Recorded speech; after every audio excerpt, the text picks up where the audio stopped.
Hey guys, what's up? Thank you so much for checking out the Kingdom Bringer podcast. Once again, I'm your host, Darren Eubanks. This episode is going to be a little bit different. I've got multiple guests on. It was actually recorded a few months ago, back in September of 2023. At the time that I'm recording this right now, it is March of 24. Most of the Republican primaries are over with. We kind of know who's going to be running for president. So some of the discussion we have might be a little bit dated. Some of the predictions, especially, might be a little bit dated, but it shouldn't take away from the purpose of this episode, which was for four guys to get together and talk about politics from a kingdom perspective.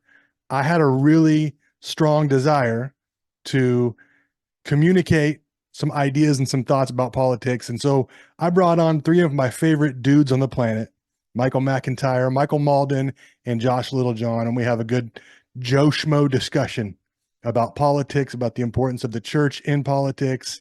And I believe you'll be blessed by this.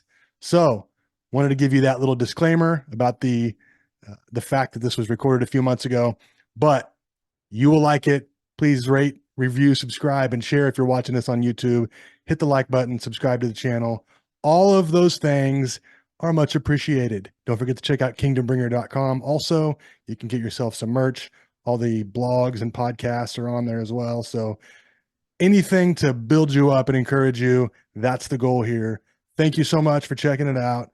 And now here is the episode of Christians and Politics. Be blessed. So I want to get right to this. I think Mac's got to jump off in pretty good time. It's 7:50. I got to be out. Okay. So I wanted to kind of just let you guys know what I envisioned for this. I love talking politics from like a very Joe Schmo way. I'm not a American history buff. I'm not a super educated when it comes to American politics, but I love learning about it and I love talking about it. But it seems to be kind of a difficult thing to talk about sometimes, like in the church or even amongst Christians. Like they just kind of are real weird about politics for some reason. And so I was thinking about, first of all, I was thinking about guys that I would want to talk to about it, but also I think I've probably talked a little bit of politics with each one of you in a weird way. And so I didn't want to go the route of like having various mindsets or various belief systems. I want to keep it in line with my values and my belief systems, but I think all four of us kind of we're in a different walk of life. So we all have like different points of views on things, I think, when it comes to family and business and all that stuff. So I think we'll have some fun bouncing off some ideas. Is everybody cool with the politic talk? I've been waiting all my life for this. I mean, I definitely tried to give you guys kind of an idea of what we were going to be talking about. So is everybody cool with just talking opinions about politics and stuff? Is that cool? Okay. You're talking Mayor McIntyre over there. That's right. Well, Mauldin, right. I think Mauldin still has his poster of Kamala Harris in his room, but so as soon as he takes that down. McIntyre's holding a gavel right now, too, to keep everything in order. So if you don't mind, go around this circle and kind of tell us who you are, super quick about maybe what you do, and tell us your relationship to politics. McIntyre, you go first. Yeah, thanks, Darren. Thanks for having me on here. I really appreciate it. Yeah, so I'm a business coach. We do live events, next level experience. We do the McIntyre Business Accelerator. We help businesses accelerate, and so we've been doing that for quite some time, and that's what we do. And we do a lot of coaching. I'm pretty conservative. I'm probably, I would say really conservative, and I have been for a long time. Ronald Reagan was my hero, and even though I know he did some things that weren't great, but I also look at both sides, and I try to look at both sides and see where everybody's come from. But technically I'm just a died hardened conservative. Josh Littlejohn, tell us who you are, man. What's your relationship to politics? Yeah. I live in Arkansas. I'm a real estate investor, very active in our church as well. We're a homeschool family. We have 6 children. Nacy's, my wife, stays home and does that with the kids. And I was thinking about that today. I used to be kind of this rebellious jerk phase in teenagers and up into 20s, but I was also just sort of that, spiritual but not religious. Jesus was definitely a hippie, and I was definitely back then leaned way more, or was way more liberal values. So it's not rocket science. When I used to use drugs, I wanted them to be legal, and when when I was a whoremonger, I wanted prostitution. All the things, everything it lined up with what I thought should be. I thought I could have probably made a case for some people have too much money, and anyway, I was just that guy for a long time. And then the veil's been lifted, and I think what's really changed for me is when I start having kids and looking at the world that they're going to inherit, and that's really kind of what has woken me up to kind of where we are now in our mission. So my relationship to politics, I've never been very active. I think what woke me up was when Donald Trump won, when nobody thought he would have. That surprised the heck out of me. And then I didn't even vote for him the first time. And then everything was doing great in our country. And I was like, well, there's no way he's not going to get reelected. Like everything, the economy and everything's just booming. And then he lost. And that really woke me up to the media and the media's involvement, and how could people believe half of the stuff that they're voting against. And anyway, long story, but that's my relationship to politics. It's not really, I have a lot of strong feelings and thoughts and opinions about it now, but it was not always the case. Mauldin, how about you? I'm a husband, father, new film producer, preacher. My wife and I have a company called Song Labs. We help people create their own music that's usually in the church space, and have a passion to get the church creating again, the creative arts. My relation to politics, in 2010, I got launched into it. I ran for state senate down in Houston. And in the midst of that, my mother and her friends became poll watchers and witnessed a ton of voter fraud down in Houston, and started an organization called True the Vote. And when they exposed some of the voter fraud, the next day after they brought it to the news, Houston had a building worth of $11 million of voting equipment in a building that just happened to burn to the ground. And so that was kind of my launch into like, man, there's a lot more going on behind the scenes.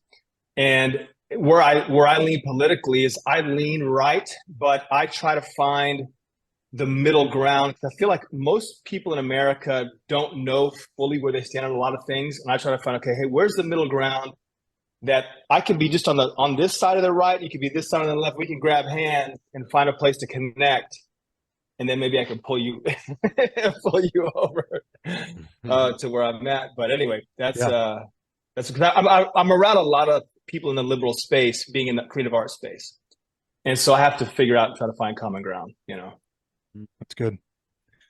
And so for me, I'll just kind of quickly say that I've always, I think in my own head, felt like I was very political and like patriotic.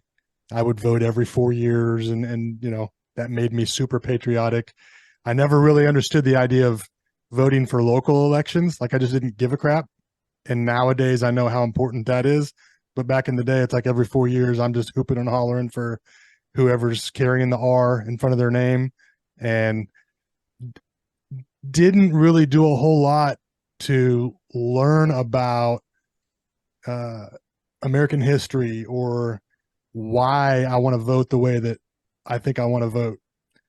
But as I've gotten older, I've really tried to find those answers, find why it is that I feel the way I feel, why it is I want to raise my family in the culture that I want to raise my family in, and how important voting is for that.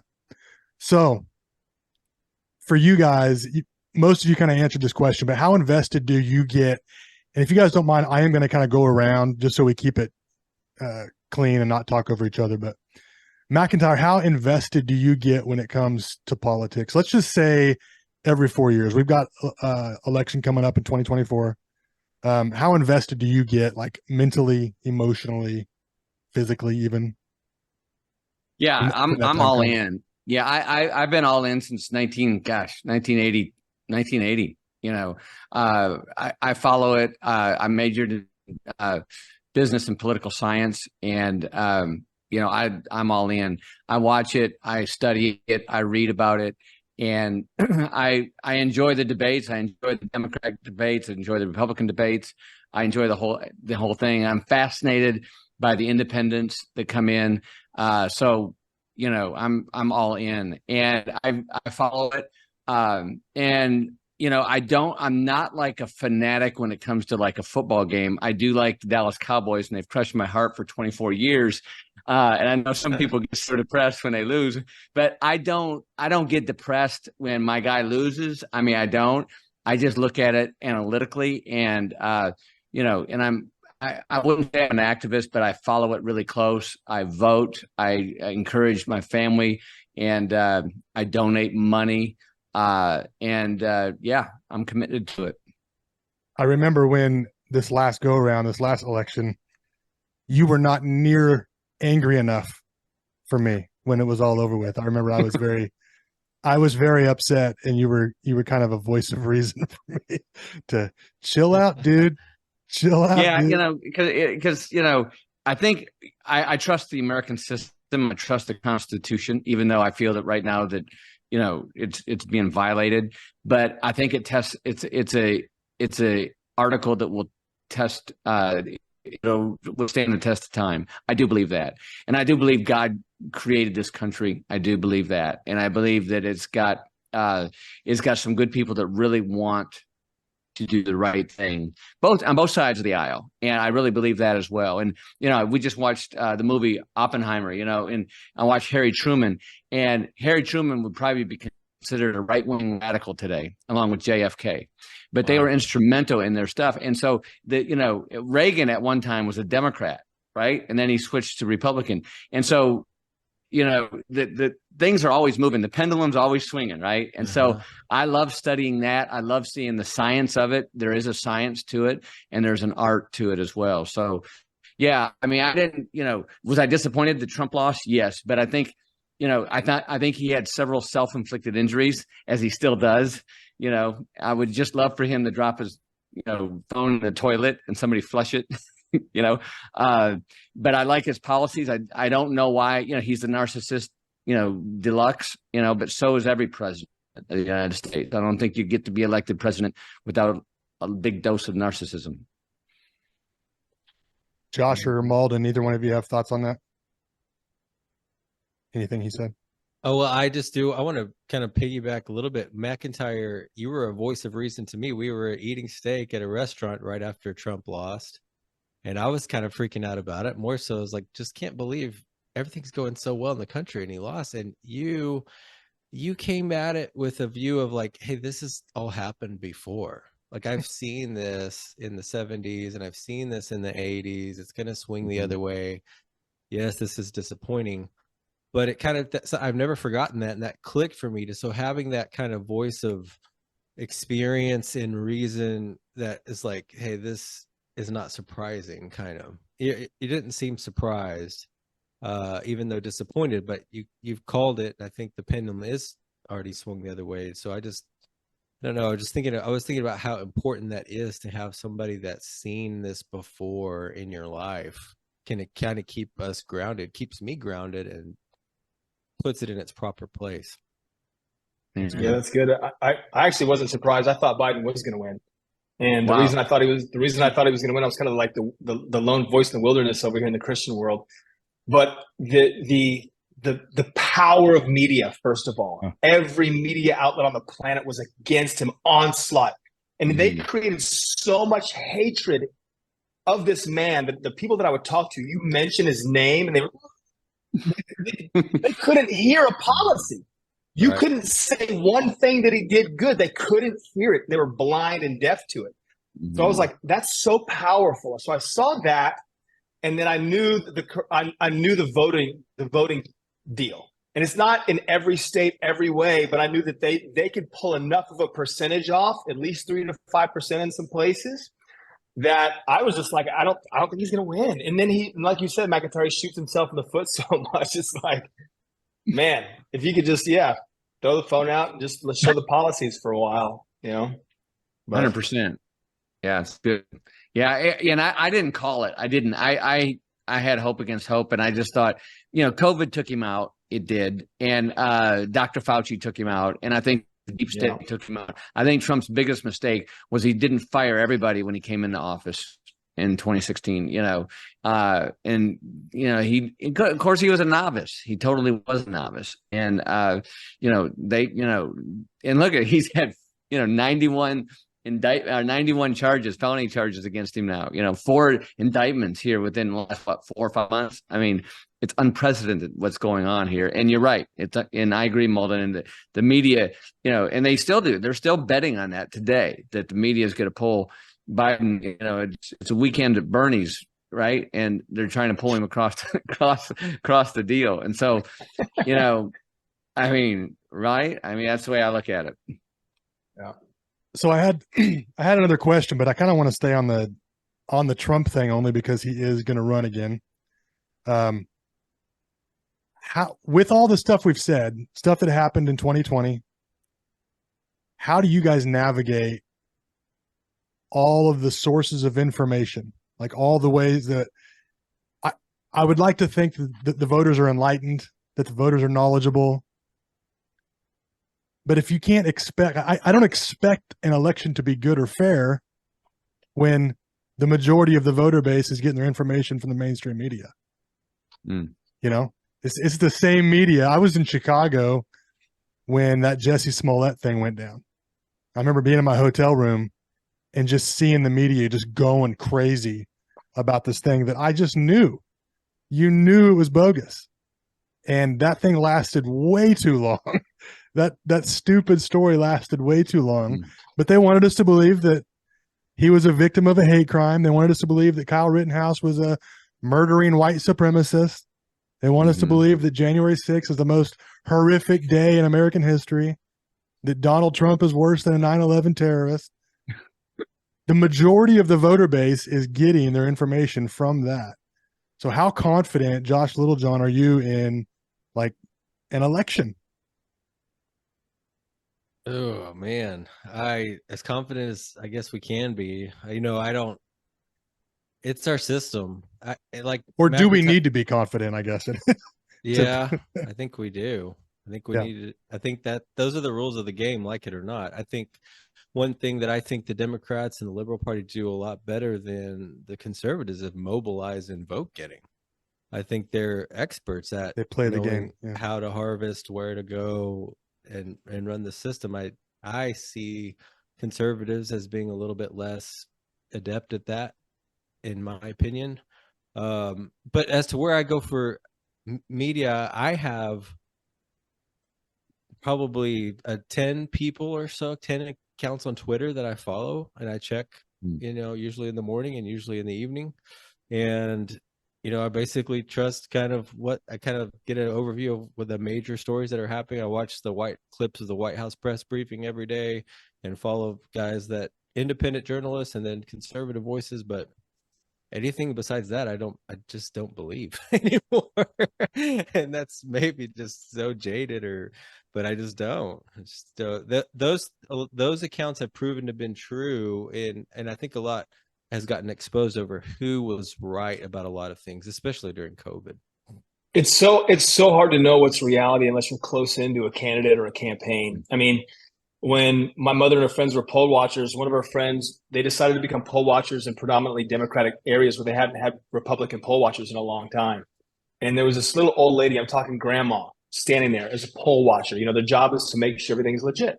She's standing there and these provocateurs come in and they go, "This lady's she's preventing us from voting. She's preventing African Americans from voting." And so then they call the news media, and guess what? They whip it up. CNN, Fox News, all across the nation. White people in Houston are preventing African Americans from voting in the polls. They pimped it. And bro, guess what? I'm sure all those Democrats got pissed off and went out there and voted. But they know how to play the game, you know? And it's not fair the way they play. So we have to be wise as a serpent, but innocent as a dove in the thing. And then I also saw, being close to some candidates, I saw the way the media would spin the things that they were doing. It was the complete opposite of what these candidates were actually doing. And so, I mean, and so being up close, I was like, that's not who they are. That's not what they're doing. But the media is portraying this one way. So it's so hard unless you have somebody that's inside. So true. And, I guess the question is about being confident in the election. I have to be. I mean, there's no alternative, right? I think since this indictment's come in, I felt like, we're Brazil, and, it's kind of weird. And I think there's three issues here that's going to get down to. And one of the things that does penetrate the media, the left-leaning media, is number one is your money, right? Inflation since Biden's took over is at 16% since he's took over total. And so people are paying more. I mean, you go to the restaurant, even a basic restaurant, they've jacked up the prices. They're not coming back down. Okay. They're not going to redo their menus and lower that price. It's going to stay the same. Gasoline's up like 40% since he took over. And that's still not over with. Second thing is Afghanistan. That was such a massive debacle. That's still out there in the minds. Those 13 soldiers that got murdered. And also, the whole, you've got a, 8th century, Taliban taking over that country, raping and murdering women and children. And it's unbelievable horror show. And the third thing is Hunter Biden. And Hunter Biden, I believe, is going to bite him in the ass in the end. And I think it's going to come out, and I think it's going to come out in a big way. They've been trying to suppress it because all they want to do is talk about Trump and the federal indictments. And I think the only one, in my opinion, that they can hang their hat on, which I think is Florida, because he brings out the thing like a big dummy, and brags to his friends that are recording it about this document that's classified. But the only thing but what is good about that is that Hillary Clinton did the same thing, and she didn't go to jail. So I think he can beat these things. I really do. And I think it's going to come out. But I do think that those three things are going to penetrate the left media. And I think as it stands today, I think if the election was held today, I think the Republicans would be back in the majority of the Senate and the House and the White House, in my opinion. And that might be wishful thinking, but I like to hope for the best. You know what I think is so important, what you said, McIntyre, earlier, is our founding documents and the Constitution. Mm-hmm. The fact that we have that to continually lean on. And it reminds me of like when Israel would go rogue, and then all of a sudden they'd rediscover the scriptures again. They're like, wait a minute, look, this is who we are as a people. That's good. This is who we are.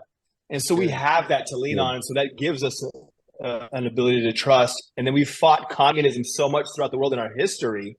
I think we have that in our DNA as well, 100%. Mm-hmm. Yeah. And I think, listen, the Supreme Court, it's going to end up going to the Supreme Court, these indictments. And I think, we've got some of the smartest brains on the planet on that Supreme Court. And listen, say what you want about Mitchell, cocaine Mitch, but he saved that Supreme Court for Donald Trump. He really did. Mm-hmm. And, God bless him. I think, we got an issue with him, is freezing up. We got an issue with Biden, who doesn't know what day it is. We've got, Feinstein, who's like 130, Pelosi, she's like 110, at some point. Michael, we do have a Supreme Court justice that doesn't even know what a woman is. So that's true. They're true. Not all geniuses. Yeah. Find what a woman is. She ain't no biologist, though. So it's such a cock and bull. I'm sorry. It's not very good. So personally, I want to go around and check with you guys about whether or not you have any non-negotiables in regards to policy when it comes to voting. All of us are Christians. All of us we've kind of confessed conservatives. Michael McIntyre, what do you have non-negotiables? And gosh, I held my nose when I voted for McCain. I did. And I held my nose when I voted for Mitt Romney. I did. And, Mitt Romney to me is a traitor. And I just, so I don't know. I think, gosh, that's such a good question. I think pro-life, I think some ways I look at Nikki Haley and I think she's the voice of reason. I think one of the reasons we lost the Senate is because of the overturn of Roe versus Wade, and that Donald Trump, God bless his soul, that, he encouraged nobody to go out and vote in Georgia. Right. And I just think that Nikki Haley's got a sensible deal. And of course, I'm 100% pro-life. I don't think they should abort anything at any time for any reason. And I know that's controversial too, but I do think to get back there, I think, I don't know. I think if somebody come out, and I like Vivek, okay, or whatever his name is, Ramaswamy, I like him, but he flip-flops a little bit. And I think if they come with something like anti-Israel, that's a no issue for me. I'm not going to vote for somebody who's anti-Israel. I'm not saying that they are, but there's been things said. So I think that's a big one. I think, So I think, abortion is a big deal, pro-life. I think Roe versus Wade was a garbage, precedent, and it proved to be, and it got overturned by the grace of God. So I guess if somebody comes out against, that agrees with long-term, and I believe in federalism and what you said, Michael, the Constitution, the federalism works. Okay. It gives the power back to the state. Texas is not going to have abortions, right? And so if somebody wants to move to California or move to New York, that's their business. And that's what the founding fathers said. So I believe in federalism. I think the federal government is way too large, the bureaucracy. I agree that we should dismantle some of these things like the Department of Education. I do not believe that we should keep this out of control spending. I would like a line item veto. So, I could go on and on. So I'll stop. There's a lot of non-negotiables. Littlejohn, a lot of non-negotiables. Littlejohn, how about you? Oh, it is a good question. I think it used to be so much easier. I just remember growing up and just thinking like, okay, I can see some good things about the left or the right, Democrats, Republicans. And now it seems everything is very black and white to me, especially anything involving kids education, pro-life. So, and the goalposts have moved so much, and we've just gotten accustomed to it. It used to be abortion they fought for that to be in the rare, safe, and what was the other thing? Three things. Rare, safe, and I can't remember. Legal or right. something. Legal, rare, safe, and legal, and now that's changed, and now it's like we want to be able to do whatever we want to another human life up until 9 months. And so just been exposed. And that's a non-negotiable anymore, because where's that going to go? I know. And then also just anything about we got this transgender issues in the school. And I think it's just whatever voice is firmly standing up to those, just this spirit of chaos and confusion I see over our children and their identities, and those are the voices that I'm looking for. I don't know if that's an exact policy thing, but those are just so critical to our next generation's growth and sanity and being productive citizens of society, that those are kind of the top things I look for now. And right now, that's an easy party choice. It's not even close. Yeah. So it's just an easy pick right now. Mauldin, how about you? I'm pretty pro-life. And so if you can't value life, it's hard to take you seriously. In my opinion, no commies. I can't do commies. That's a non-negotiable for me. If you have a president that was mentored by a communist like Barack Obama, it's like, how do these people get there? You have to be deceptive, to do that. So anyway, those are just kind of the two. McIntyre and Josh hit on a lot of other things, but those are kind of two for me. And I think just, if people that don't believe in the Constitution. Yeah. Right.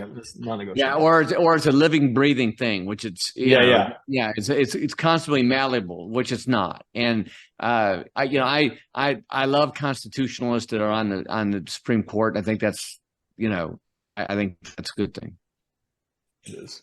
Agree. Do you feel like this is like 2024 is setting up to be pretty much good versus evil? McIntyre?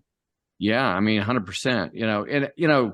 We're so divisive, but I love history. I love looking at the history and back, in the 1800s, man. You talking about divisive? I mean, just during the Civil War. I mean, look at how divisive. 500,000 people lost their lives during the Civil War. That's divisive. I think we're going to be okay, but I do think that there is, and I think the mask of Satan is being ripped off world, on a global scale. I mean, I think we're witnessing it in the White House. We're witnessing it in the Senate and some congressmen and some states. And I think it's being ripped off. And the gaslighting that's going on is unbelievable. And I think we touched on this, but I think what's going to come through is those 3 points I made earlier. But yeah, I think it is. And I know there's some decent Democrats out there. There are, I think Henry Ford Jr. is one of them. I think he's pretty moderate. I like listening to him. And I think he's very reasonable. But I do think it's getting to be binary choice, and which is sad. I think, back in the Reagan administration, we did have the Democrats and the Republicans working together. And I think we're a better country if we can come up with find things that we can agree upon. And, but when you have the AOCs out there and Nancy Pelosi's out there, and then, you get some of these people that just are constantly, saying things that are not true, and are also out there on the side of this, gaslighting. I mean, how can you say that this is the president that has done more for border safety than any other president of the United States? I mean, are you kidding me? I feel like, Josh, you said it's policy lines. I feel like we're seeing that, at least in my lifetime, in my voting lifetime. You see it more than ever, like the black and the white, the dark and the light. I mean, you see, this is a Democrat idea. This is a Republican idea, and there's such an assault on ideas, right? Like if you have an idea that differs from the mainstream media or differs from a political figure, that the ability to just demonize you for having a different point of view or a different idea gets shot down. And I think what that does is it keeps people from getting engaged, right?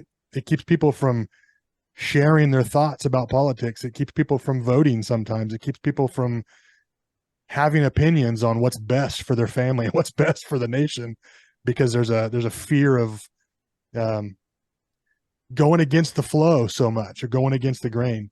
And I think with the power of the media that Mauldin hit on, it does feel like when you stand up on biblical values, you are going against the grain, And I think all of us would agree that we are more in a popular stance than we think we are sometimes, that America is a Christian nation. It just is. And I feel like the media would obviously want you to think differently, but how Mauldin, as a you've been a pastor, you serve as a minister. What is, in your opinion, what should the relationship between the church and politics be?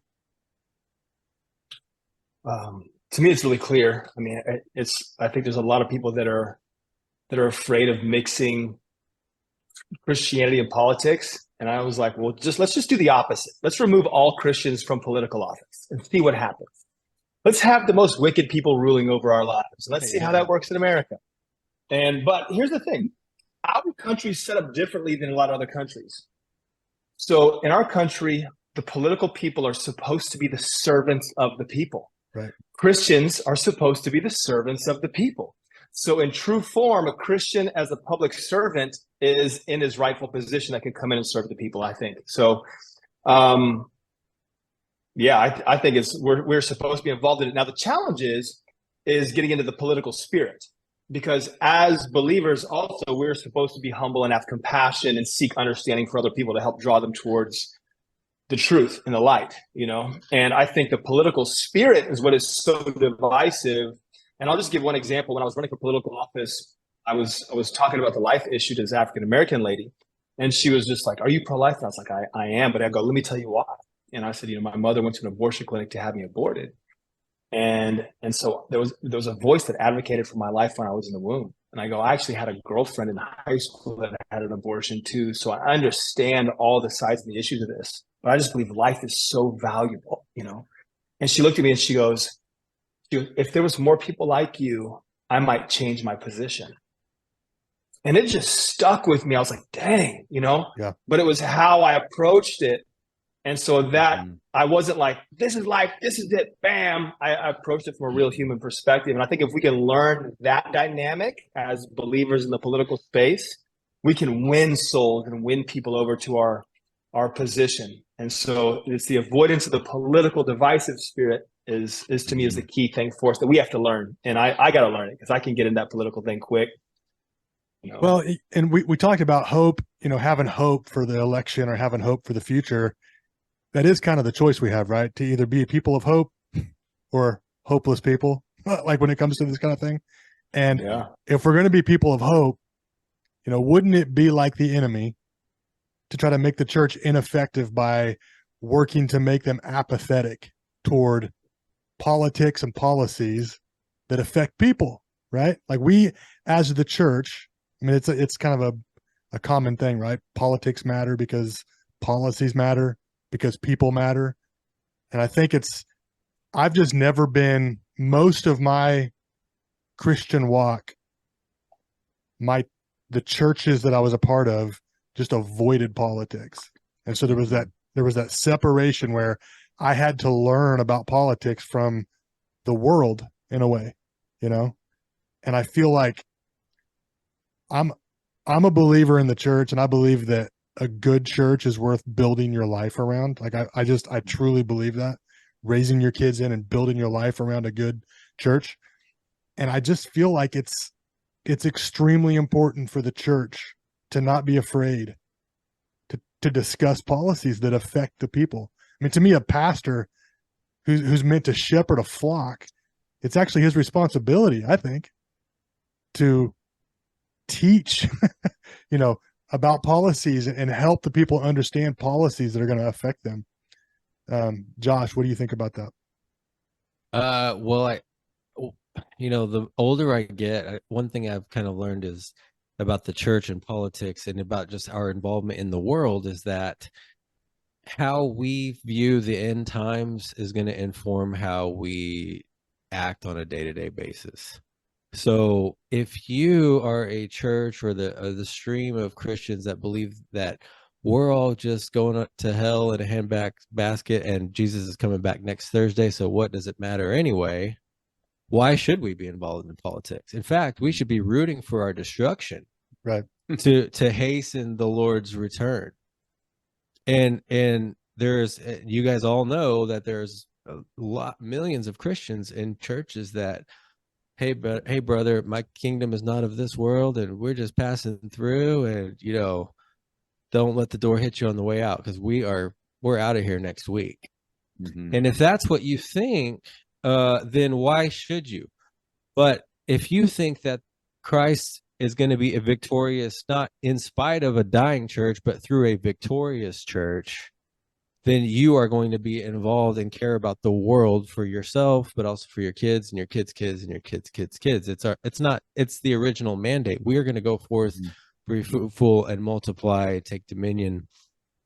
And so I want to just kind of address, like, it could be a matter of your eschatology informs how you view politics in your day to day. And that's why to me now, it's even just being a part of a church. That's kind of one of my non-negotiables for church. I'm like, what do you believe about where we're all headed?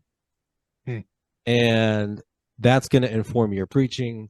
That's going to inform our politics. That's going to inform our policies regarding children and the unborn and capitalism and land ownership and property rights and all on and on and on, which in my opinion are all God-given systems that he's given us in this country to set up. And so that's the involvement of the church. But I'm telling you, if you've got a church that believes we're all going to heaven next week, it's a really tough sell. Yeah, it's good. I want to get you guys' thoughts or opinions on the specific election that's coming up. Were any of you rooting for or hoping for a Republican candidate besides Trump? Yes. You mind sharing who and why?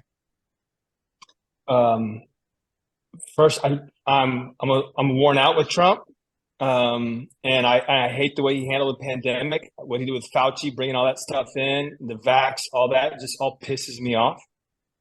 That being said, when they started arresting him, that started pissing me off too. So then I was like, you don't mess with our guy, I'm American, you know? So then you get in that space.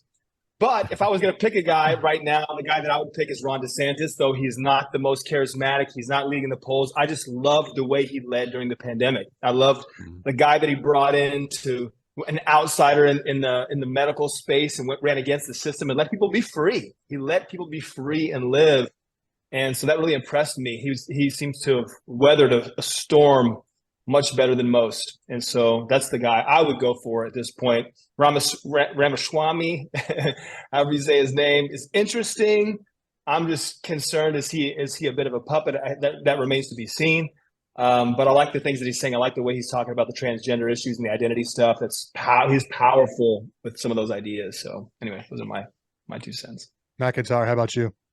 Yeah, I want to digress for a second because I remember when Mauldin preached at Upper Room about politics and about Democrat, Republican, and it was probably one of the best sermons I've ever heard. And I think it's online still. And I just want to encourage your viewers and listeners, if you want to hear something that's really truly amazing and what Mauldin did in that is he walked the line. And it's a tightrope, and he walked it beautifully, and he never lost his balance. I think it's really worth a watch about the Republicans, the Democrats, and who are you and what do you stand for.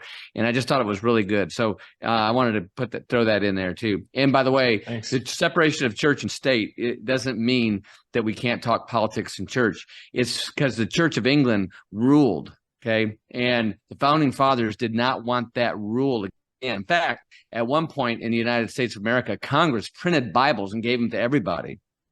Yeah, that's right. I said it. And every one of our founding fathers, except for Thomas Jefferson, who was a deist, I think I said that right. They were all they were all Christians, and they had to study the Bible. And so anyways, I digress for a second. Yeah, as far as, I like Ron DeSantis. I think, he's boring. Very, but when I think, if I was coaching him, I'd say, listen, be like you were with 60 Minutes, go at them. Don't be, and he was horrible on the debate, in my opinion. He was so bad. Stiff. He was so stiff. Bad. And then, when they asked him to raise their hand, he looked around and took the temperature, and listen, when you get on that national stage and I get it. It's Cottonmouth City. I understand. Vivek is gifted masterfully. He's so talented, very smart, and I think he's chumming for the vice president nod with Trump. But I don't think and he could pick him. I mean, Trump picked Mike Pence, who's the most boringest man in the world, and I think he's got a plaque to prove it. So I think if Trump falls over dead, God forbid, I think Ron DeSantis and Vivek would be great. Nikki Haley, she's fine, but she's so establishment. Okay. I think she's just deep state establishment. And that's why I kind of like Vivek. I think he's kind of sexy because he's not establishment. And I like that. And I think he's brilliant. I know he's 38 years old but yeah, so that's who if something happens to Trump, because if Trump comes in, he's going to get nominated. If he's going to, even if he goes to jail, he's going to get nominated. But that'll go to the Supreme Court, and so I think he'll pick either DeSantis or Vivek in the end as his running mate. I don't think he wants Nikki Haley. I think he's really I hope he doesn't, because I think that's establishment. Do you guys think? Because I don't know the ins and outs of what's legal or what's not legal. If Trump goes to jail, Is he going to get elected as president? He could. The only problem is if he gets convicted in Georgia, it's a sticky wicket because he cannot pardon himself from a state violation. What do you think the temperature is, though, of the American people? Do you think the American people as a whole are going to vote for a guy from a jail cell? They might. You think? I don't. They might. I think it's possible. So tough, man. I've been so up and down. I've had so many conversations with Littlejohn since 2020 and just the flip-flopping. I've been a roller coaster ride. Like I was so over Trump just because I'm a family man. I have children and I care about the future much more than I care about him getting justice for the bad things that happened to him. Do I believe that the bad things happen? Yes. It sucks so bad. And I feel like on a personal level, I feel like it was an assault on me as well, like as an American. But there comes a point when it's like, I'm not in this ride just so he can be vindictive and win his old battles. I care about the future, but he's going to get the nomination. He's not going to lose the nomination. I don't think. Josh, no. How do you feel about all of it? I like Vivek. I could listen to Vivek all day. He just never gets tripped up. And DeSantis was amazing in the pandemic. I loved all of his press conferences. I thought he just stuck. I thought he knew the Constitution better than anyone and just said, no, at the end of the day, this is what we're going by. Not allowed to do this or that. And so it does feel like Trump's the only one that can win. So in that case that I'm for him, but man, you just never know. These guys, I feel like going back to the election question, it's just like we do what we can. And then I ultimately feel like that's such a big thing. It's in the Lord's going to install who he wants. And, but we need to vote for sure. What's your guys' do you guys think that we're going to have a bunch of prophets coming out prophesying this time? I don't know. Sean gun shy. Yeah, Sean Bowles apologized. I thought that was pretty cool. Oh yes, there will be people eat it up. People eat it up, and people are going to want them to. It's not going to be a thing for sure. I liked Littlejohn's response when all that stuff was going down. He's like, "Why are we wasting time prophesying a 50-50 shot? What are we doing? Quit." It's pretty funny. It is. Ultimately, I feel like it could get worse, right? 4 more years, a lot could happen I feel like a lot's happened in 4 years since this went down. So I do feel a great desire to participate in 2024 as much as and this is what I said when I was kind of wavering from Trump. It's like, I just didn't think I didn't think he could win. I don't trust the system. He didn't win last time. I didn't know if he could again. And if there's one thing that I liked more than Trump, it was to win. We need to win. And I do feel like the tides are shifting though, for sure. Yeah. And so who's going to run against him? Big Mike? I don't, there's no way they can run. Gavin Newsom is going to run against him. That's kind of I think Gavin Newsom. I think if he doesn't fall face down in the salad, the Democrats are going to say due to his health or something, and Gavin Newsom's going to step in. I agree 100%. They're going to kick Kamala to the curb. There's no way they're going to put her in. And I think it's going to be Gavin Newsom, and then probably somebody over to run on it, running mate, probably be RFK. That's interesting. Mm-hmm. I think that Trump could win that one. Well, you would hope. RFK can pull a lot of moderates over. Yeah, he's such an interesting character in the Democratic side. He really is, Michael. And what I hope that he stays independent and does a Ross Perot on the Democrats. On the Dems. That would be awesome. That's my prayer, man. Yes, please. I do think it's strange the love affair that so many Republicans have with him, because I'm like, I agree with him on one thing and that's it. Like Mhm. literally, there's Oh, one issue in the with the vax, and it's that's the it. glimmer of hope that there's like a Yeah. Democrat out there that we have something in common with. It's That's like, true. there's one. I could actually spend time with that guy. Yeah. It's a unicorn. Totally. That's awesome. Well, Mac, I know you got to jump off, man.